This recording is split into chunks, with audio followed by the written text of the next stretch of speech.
завршува. Меѓутоа работите се такви какви што се. Една од точките каде што навистина жустро критикуваате зошто сега баш сега морало да се потенцира Александар и Филип и Античка Македонија, кога ние фино сме можеле нели да си тргнеме од Кирил и Методи, од писменоста и така оно што сме го оставиле на свет. Не е баш така. Клучните точки во македонската историја кои се за нас релевантни као нација, со тоа ние ја имаме задужено европската цивилизација.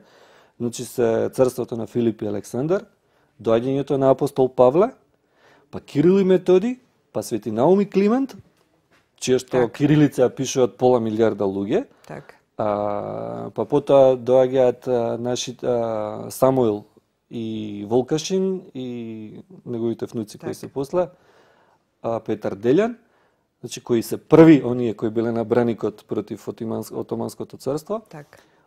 Па потоа доаѓаат илинденците, односно првата вистинска демократија ова империјално дувло дека што било тоа време. И дури потоа е народно-ослободителната војна, која е народно-ослободителна и антифашистичка. Тоа не е комунистичка револуција, као што ни ја пласираат, кај што луѓе едва чекале да се здружат у братство и единство, која заврши у крв до коленици. Имавме минатата емисија еден соговорник, редок соговорник, еве навистина и го поздравам во оваа прилика, господинот Побјорчев, новинар долгогодишен, кој така објасни некои моменти кои многу дадоа една кристална слика, барем за овие наши генерации кои можеби не се вака сеќаваат или Па не, нив им се ускратени информации. Има цели периоди кои ние не ги учиме. Апсолутно. Например, кралството СХС, кога овде имало стационирано 50.000 джандари од тогашното кралство, затоа што имаше еден многу интересен момент кој за кој дискутиравме и потоа, зашто Македонија по директива од Тито вака требало да исполни уште тогаш некакви бенчмаркови, како ги викаат овие сега, за да не примеле таму во некои инстанции. Значи уште тогаш имало, меѓу другото толку апсурдни вака за денеска за спомнување, еден од тие и главните, кога дошол Карделј или не знам што, дека немала Македонија доволно жртви, дека најкомодно е поминала војната и така. Тоа се види у последнава војна, мислам, ние имавме 50 жртви во главном од заседа и од мини. Додека другата страна имаше катастрофални загуби. Мислам, ние си го имаме тој дар на квалитетни војни. Ние немаме дар на мудри политичари. Тоа ни е проблемот нас. На лидерите, на водачите, на тие што треба да поведат ствари. Македонецот знае да се бори кога ќе дојде нож до коска. У принцип е миролюбив. Тоа Дарко Митревски во филмот Балкан Канфино го каже, нели, мирен човек, на крај ги среди сите кога му пукна филм. Значи, ние тој дар го имаме, меѓутоа, за жал, немаме дар на мудри политички водачи. Јас се надевам дека сега одредена личност која ја знаеме дека ќе биде тоа што го очекуваме. Дека можеби нешто ќе се промени на тој план. Меѓутоа, стварно до сега и за време на комунистичкиот период и за време на независноста ние имаме проблем со лидери, со водачи. Точно. Време е за второто интермецо, пак имаме после можност уште за кратко резиме и да се поздравиме.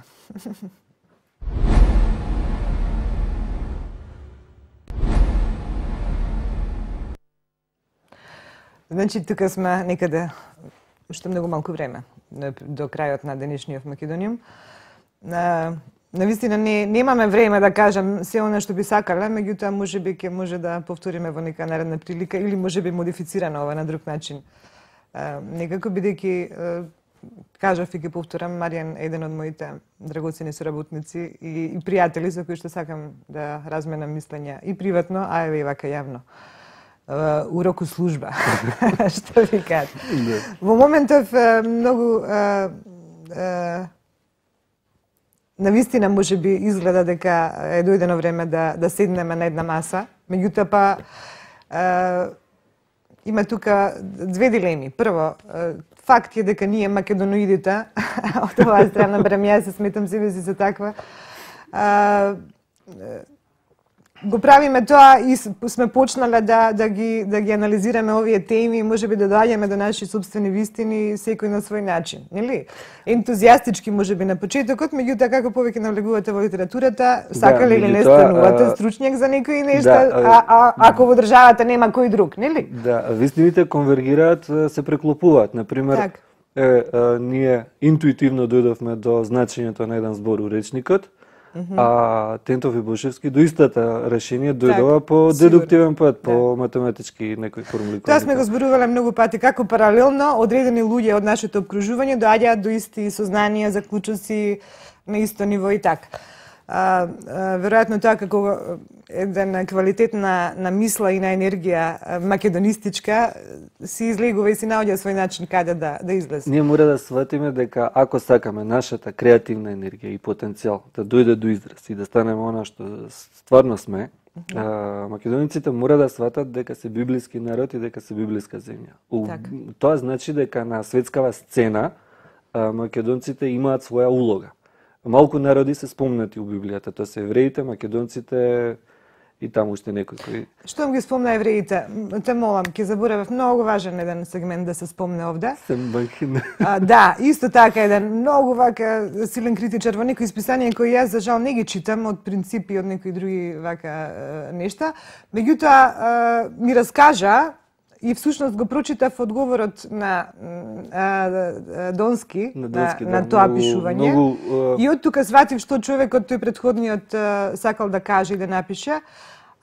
Уште замисли сето тоа во момент и период кога неговата земја, каде што треба да биде сега и можеби својот капацитет да го потроши на на нивните проблеми, он се бави со нашите проблеми. Си наоѓа за сходно тука да ми лупета свашта и уште да мисли дека некој вака треба да му поверува или да му рече и супер види човекот што не каже. Господинот Донски даде цивилизиран одговор на еден крајно нецивилизиран текст.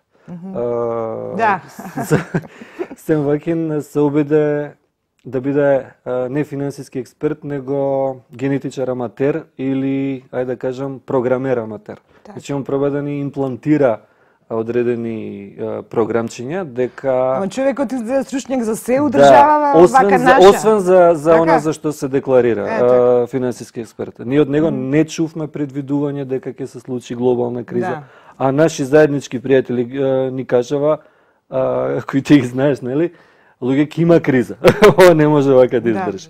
Со голема веројатност. Значи, едни тотално локални професионалци ми го кажава нешто што еден глобален професионалец, како што е он, како што го сматраат советника, нели, со години, мудро си ќути за таравата, се бави со нешто што е мој проблем, а не негов проблем. Сигурно. Дали јас се бавам со тоа, дали Израел ги бомбардира? Да, замисли сега ние, јас и ти емисија вечерва да што имаме ние само за тоа да зборевме и уште да замисли. Да, дури присуствував на една трибина за тој проблем. Како беше тоа невролингвистичко сублимирано програмирање.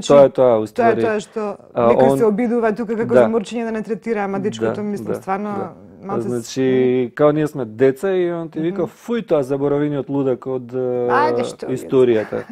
Чекај, знаеме еден друг лудак, нели, кој се вика Јосиф Висарионовиќ Сталин, кој потепа 50 милиони луѓе, колку беше таму, едно подзаборавеното негово средно име Јудашвили, што значи синот на Јуда. Па сега мислам мислам дека проблемот... Господине, малце вака свртете си се кон вашите теми за образлагање во некои наредни писанија. Собственото ѓубре да си го среди. Нашиот проблем ние самите ќе си го средиме. И не ни требаат советници, поготоа не советници кои доаѓаат од уште по-проблематични нации. И особено што ние меѓу нашите овдека имаме еден куп такви стручњаци, како вас. Ние сме доволно возрастни, доволно древен народ, доволно словенски народ, затоа што самиот поим Словени уопште не е врзан со поимот писменост и свесност.